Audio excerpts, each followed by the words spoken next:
सभी दर्शक का राम राम, जय सिया राम। हम नीलम धुरिया, टांडा, जिला अम्बेडकर नगर से।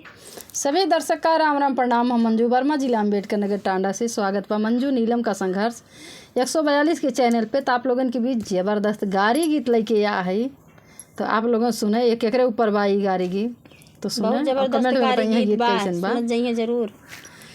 कपिया की तबिया लइके घूमली समधि के बहिनी, कपिया की तबिया लइके घूमली समधि के बहिनी।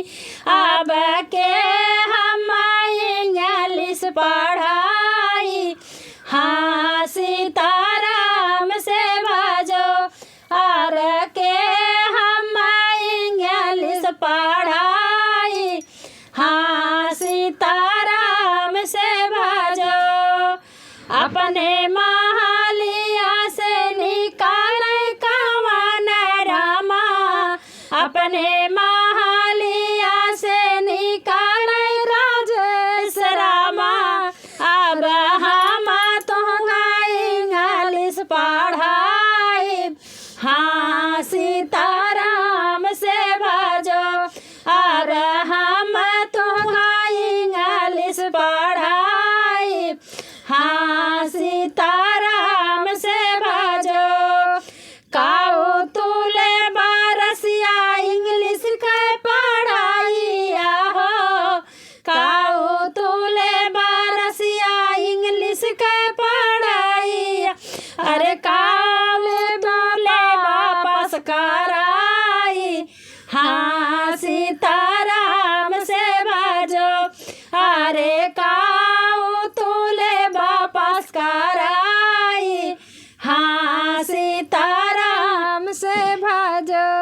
60 रुपया छिनरा इंग्लिश के पढ़ाई हो, 60 रुपया छिनरा इंग्लिश के पढ़ाई। अरे से जिया पहले बहस कराई, हाँ सीताराम से भजो। अरे से जिया पहले बहस कराई, हाँ सीताराम से भजो। कपिया की तबिया लइके घूमली दुल्हे के बहिनी, कपिया की तबिया लइके घूमली दुल्हे के बहिनी। अब के हम इंग्लिश पढ़ाई, हाँ सीताराम से भजो। अब के हम इंग्लिश पढ़ाई, हाँ सीताराम से भजो। अपने महलिया से निकाले राजेश रामा, अपने महलिया से निकाले राजेश रामा। अब हम तुहरा इंग्लिश पढ़ाई, हाँ सीताराम से भजो।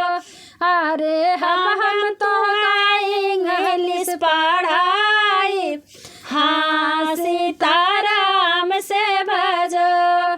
काऊ तुले बचला इंग्लिश के पढ़ाई हो, काऊ तुले बचला इंग्लिश के पढ़ाई। अरे काऊ तुले वापस कराई, हाँ सीताराम से भजो।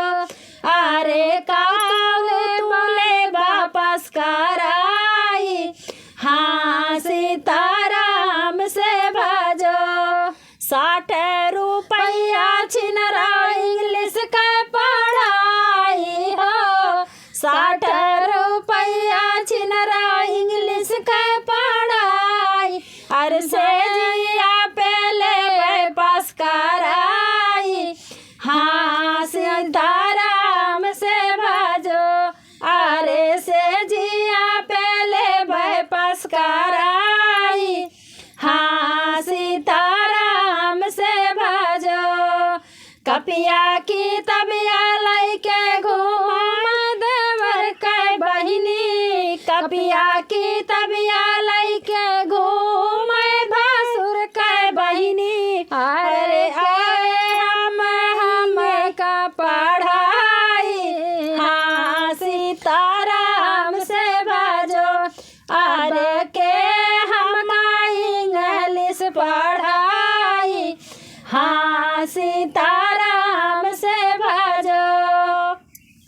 धन्यवाद।